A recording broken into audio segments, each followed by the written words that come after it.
Spider-Man Homecoming marks the first installment of Spider-Man since Andrew Garfield's portrayal of the role in The Amazing Spider-Man 2. Sony have partnered up with Marvel Studios to introduce Spider-Man into the Marvel Cinematic Universe after his debut cameo in Captain America: Civil War with Tom Holland as Peter Parker. This is pretty soon after the Amazing Spider-Man franchise finished, and it's no surprise as the franchise wasn't well received by audiences, and Marvel Studios has a good track record of introducing live-action superheroes in an appropriate way that ties into the MCU and the comic books. It's been a few months since Spider-Man fought alongside the Avengers, and Peter Parker is determined to prove himself to Tony Stark in hopes that he can become an official member of the team. He fights crime at night under the guise of being part of a Stark internship. Peter juggles this with his genius extracurricular activities and complicated high school/family life. Homecoming approaches this plot with surprising variety. This sort of plot has been done a million times, and this film keeps it fun and entertaining and never forgets that we are following the plot through the mind of a 15-year-old kid. He talks like a teenager, he gets heckled by his classmates, he has a high school crush, and he even lies about his personal life to improve his social status like a teenager might do. Peter's maturity isn't elevated by him having a superpower, it's further complicated by it, and the movie has a lot of fun with this idea. There are tremendous moments of tension for Peter Parker, and it's tied to his life as a high schooler. It makes the heroic moments interesting and engaging while allowing us to laugh and have fun because at the end of all the superhero antics, Spidey is just a teenager. I'll only be talking about a few major characters to keep the review short. Adrian Toomes, aka the Vulture, is a terrific villain and is really refreshing after film of villains trying to take over or cleanse the world. I've already talked about this in another review, so I'm not going to rehash any of it. Homecoming does everybody watching a huge favour and keeps its villain grounded as someone in a flying mech suit can be. Vulture's motives are clear and reinforced throughout the movie through clear decisions and consistent writing. He almost never goes too berserk, and when he does get his do or die moment, the film reminds us that he's still a human being with human motives and human relationships.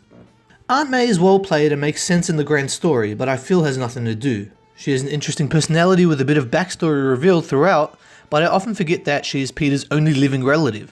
That criticism feels weird because I am really glad she didn't get kidnapped and taken hostage as so many movies like these do. She seems to be another friend to Peter, but I kind of forget she is a mother figure. Peter Parker carries the film extremely well. This is especially prominent because when I watched the trailer, Tony Stark steals the show. The movie knows this and they allow him to be absent for a majority of the film. This allows our protagonist to carry the film on his own, and Peter Parker does this well. I'm only nitpicking with this film as it doesn't do a lot wrong. One aspect of Peter Parker's arc is his ideals as a superhero. We know he has ambition and we know he is capable as far as being Spider-Man goes. What doesn't get established is his motivation to be heroic. It was more clear in the previous installments, and here he wants to be a hero the same way I want to be famous. It's not rooted in any history or experience. It's kind of a fantasy. That seems to be the case here. Peter is obsessed with being part of the team, and from his point of view, that means doing heroic deeds. This wouldn't stand out as much except most of the Avengers all get a strong, clear motive for why they are heroes.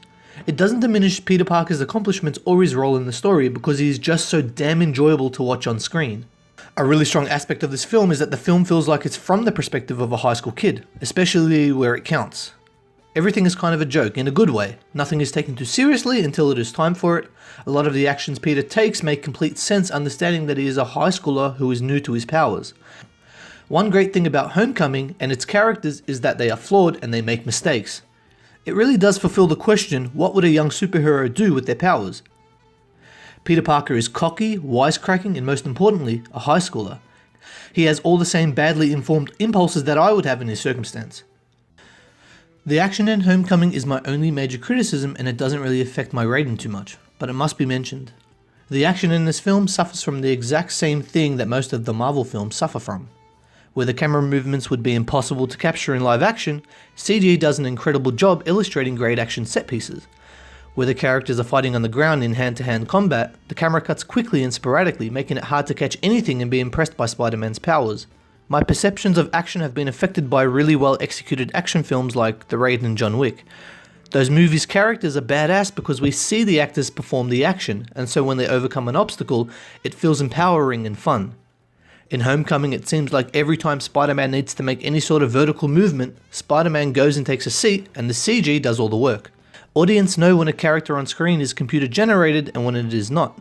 No amount of costume is going to fix that. We have seen 2 previous installments where the actors' faces are clearly visible and spliced in between CG, so we still feel connected to the character's peril.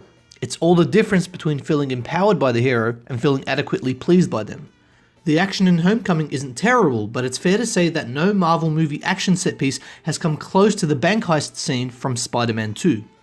I feel like Homecoming knows this and found the creative way to pay homage, except unlike Raimi's Spider-Man, this Spidey is ill-equipped to handle certain situations.